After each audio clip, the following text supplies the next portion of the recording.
नमस्कार, दिव्यांग news special channel में आप सभी का बहुत बहुत स्वागत है। आज एक बार फिर से 1 जुलाई 2024 को देश में लागू हुए 3 नए कानूनों में से बीएनएस 2023 यानी भारतीय न्याय संहिता 2023 के विषय में चर्चा करना चाहूँगा। बीएनएस 2023 की धारा 4 जो कि शुरुआत भी है और धारा 4 में सजा और दंड के प्रावधान किए गए हैं। अलग अलग अपराध के लिए अलग अलग प्रकार के दंड निर्धारित किए हैं, उनको धारा 4 में परिभाषित किया गया है। धारा 4 के अनुसार जो दंड के प्रावधान किए गए हैं उनमें सभी प्रकार के जो अपराध हैं, एक बड़ी लिस्ट है अपराधों की, उनको शामिल किया गया है। चाहे संगठित अपराध हो, आतंकवाद हो या और किसी प्रकार का अपराध, उनके लिए सजा और दंड के प्रावधान धारा 4 में उल्लेखित है। प्रकार की बात की जाए तो दंड के निम्न प्रकार होंगे धारा 4 में। डेथ पेनल्टी यानी मृत्यु की सजा यानी मृत्युदंड, ये नंबर 1 पर रखा है। नंबर 2 पर है आजीवन कारावास और नंबर 3 पर है कारावास की सजा। जो वर्गीकृत भी हैं, इन तीनों सजाओं को वर्गीकृत किया गया है, उसको भी जानना समझना बहुत जरूरी है। यानी मृत्युदंड, आजीवन कारावास और कारावास की सजा, इन तीनों को यहाँ वर्गीकृत किया गया है। किस प्रकार से वर्गीकृत किया है उसके विषय में बताना चाहूंगा। नंबर 1, कठोर श्रम के साथ कठोर कारावास की सजा, ये नंबर 1 है। नंबर 2 है साधारण कारावास की सजा। नंबर 3 है संपत्ति की जब्ती, किसी अपराधी की संपत्ति को जब्त करके भी उसको सजा दी जा सकती है। नंबर 4, जुर्माना लगाकर, किसी व्यक्ति जिसने अपराध किया है उस पर जुर्माना लगाकर उसको दंडित किया जा सकता है।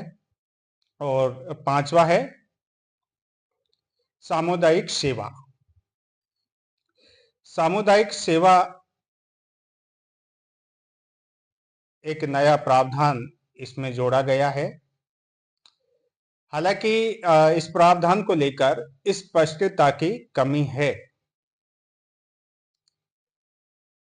6 प्रकार की सामुदायिक सेवा की चर्चा की गई है, लेकिन सबसे बड़ी जो कमी अभी तक देखने को मिली है, जिसके लिए एक समिति के सुझाव भी आए, लेकिन उस पर कुछ हुआ नहीं। आगे उसका क्या निष्कर्ष निकलता है उस पर भी चर्चा करूंगा।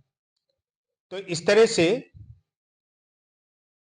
सजा के जो प्रावधान किए गए हैं, उनके प्रकार और उनको किस तरह से वर्गीकृत किया है, वो मैंने यहाँ पर बताया है। खैर, स्पष्टता को लेकर आगे बात करेंगे। आगे इसमें क्या कहा गया है उस पर बात करते हैं। बीएनएस के खंड 4F में अपराधों के लिए सजा के रूप में सामुदायिक सेवा को पेश किया जाता है। यानी सजा के रूप में सामुदायिक सेवा की सामुदायिक सेवा को शामिल इसमें किया गया है सजा के रूप में। इसमें छोटे मोटे अपराध आते हैं, यानी किसी बड़े अपराध के लिए सामुदायिक सेवा के रूप में सजा नहीं दी जाएगी। छोटे मोटे अपराधों के लिए ये सजा का प्रावधान किया गया है। जैसे किसी व्यक्ति ने किसी दूसरे व्यक्ति के 5,000 से कम की संपत्ति की चोरी की है तो उसे सामुदायिक सेवा कराकर सजा दी जा सकती है। दूसरा है, कोई सरकारी अधिकारी है, उसको रोकने या उसको प्रेशर में लाने के लिए कोई व्यक्ति आत्महत्या का प्रयास करता है तो उसे सामुदायिक सेवा के रूप में सजा दी जा सकती है। और कई बार ये न्यूज़ वगैरह में भी पढ़ने को मिला होगा, कई बार आता है कि फला ऑफिस में फलाना अधिकारी के समक्ष एक व्यक्ति ने आत्महत्या करने की कोशिश की, अपने ही गमछे से गला घोटने की कोशिश की। इस तरह की खबर पहले भी आती रही है। तो अब इसके लिए जो सजा का प्रावधान है वो ये है कि उसको सामुदायिक सेवा कराकर सजा दी जा सकती है। इसके अतिरिक्त सार्वजनिक स्थान पर कोई व्यक्ति नशे की हालत में उत्पात मचाता है, उपद्रव मचाता है, तो उसे भी ये सजा दी जा सकती है सामुदायिक सेवा कराकर। तो इस तरह के प्रावधान इसमें किए गए हैं, यानी छोटे अपराध के लिए इसमें प्रावधान किए गए हैं। अब बात करेंगे यहाँ पर सामुदायिक सेवा की स्पष्टता को लेकर, जिसकी चर्चा ऊपर मैंने की थी। सामुदायिक सेवा को लेकर बड़ी समस्या है। ये दो चीजों को लेकर स्पष्ट नहीं है। पहला तो ये कि क्या क्या सामुदायिक सेवाएं इसमें शामिल होंगी, ये स्पष्ट नहीं है।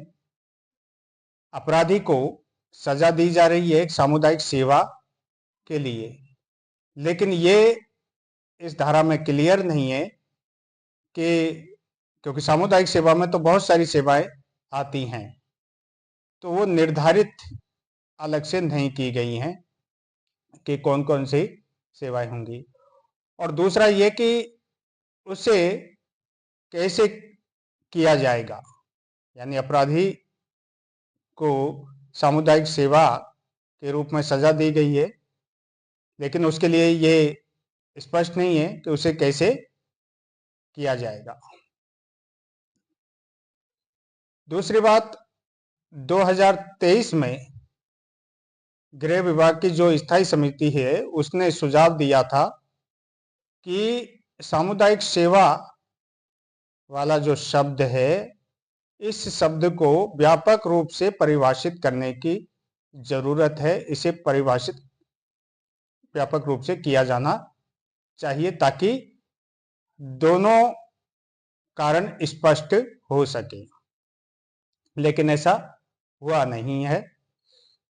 इसके अलावा एक इसमें जो रास्ता निकलता है इसके लिए वो है BNSS 2023, यानी भारतीय नागरिक सुरक्षा संहिता की धारा 23। इसमें यह कहा गया है कि कोर्ट मामले की प्रकृति को समझकर और उसकी जो स्पष्टता है उसको लेकर बिना किसी भुगतान के सामुदायिक सेवा के लिए अपराधी हेतु दंड का निर्धारण कर सकती है, दंड निर्धारित कर सकती है। ये BNS में नहीं कहा गया है, ये कहा गया है भारतीय नागरिक सुरक्षा संहिता 2023 की धारा 23 में। यहां पर स्पष्टता को लेकर दो समस्या जो थी वो भी बताई है मैंने, और आगे कोर्ट किस तरह का निर्णय इस पर ले सकता है। हालांकि पहले भी जो IPC की धारा थी पुराने, जिसको समाप्त संशोधन किया गया है या कहीं खत्म किया गया है, उसमें भी कोर्ट को लगता था कि व्यक्ति को इस तरह की सजा देनी चाहिए उसके अपराध को देखते हुए, तो कोर्ट पहले भी इस तरह की सजा देता था, लेकिन अब इस पर नया कानून बना है। फिर धारा 5 के बारे में, ऊपर धारा 4 की मैं चर्चा कर चुका हूं। अब बात करता हूं धारा 5 की, जिसमें दंड या सजा के लघुकरण की बात की गई है। यानी धारा 5 में किसी भी सजा की अवधि को कम करना, सजा की अवधि में वृद्धि करना या सजा को दूसरे रूप में परिवर्तित करना, इसको परिभाषित किया गया है।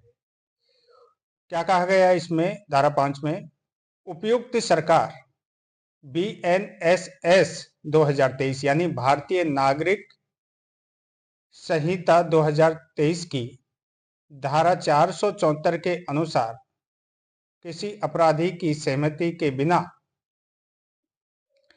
किसी भी दंड को दूसरे रूप में परिवर्तित करने के लिए अधिकृत है।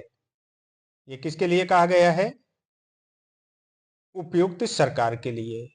अगर उपयुक्त सरकार को आगे वैसे परिभाषित किया गया है, लेकिन मैं सरल रूप में बताना चाहूं तो यहाँ पर ऐसी सरकार जो किसी कार्य करने के लिए अधिकृत है या कार्य को करने के लिए बाध्य है, वो सरकार उस कार्य के लिए उपयुक्त सरकार होगी। चाहे वो राज्य सरकार हो, केंद्र सरकार हो, दोनों में से कोई भी हो सकती है। तो उसके लिए यहाँ कहा गया। और उपयुक्त यानी अप्रोप्रिएट गवर्नमेंट, इस शब्द का जिक्र RPWD एक्ट में काफी बार हुआ है।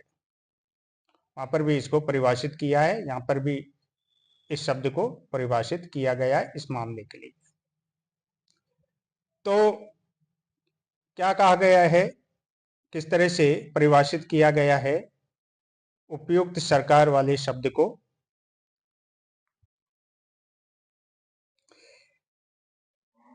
क्या कहा गया है उपयुक्त सरकार को परिभाषित करते हुए? यहाँ पर कहा गया है कि संघ की कार्यकारी शक्ति के तहत कानून के विरुद्ध अपराध या मृत्यु दंड संबंधित अपराध के लिए केंद्र सरकार यानी सेंट्रल गवर्नमेंट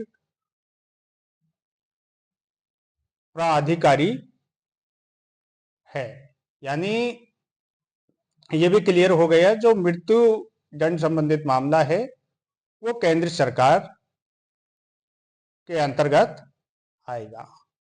अगर सीधे रूप में कहें तो ये केंद्र सरकार जो कि इसके लिए उपयुक्त सरकार है, उसे परिभाषित किया गया है। जबकि अन्य जो मामले हैं, अपराध हैं, उसके लिए उपयुक्त सरकार राज्य सरकार होगी, जिसने जो है अपराध संबंधित मामला दर्ज किया है या उसके तहत मामला दर्ज हुआ है, उसके लिए राज्य सरकार उपयुक्त सरकार होगी। फिर आता है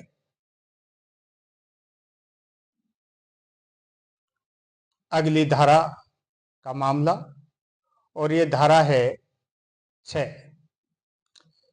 इस धारा में जो है कारावास की सजा की अवधि की गणना के विषय में बात की गई है, जिसकी चर्चा मैं अगले वीडियो में करूंगा। धन्यवाद।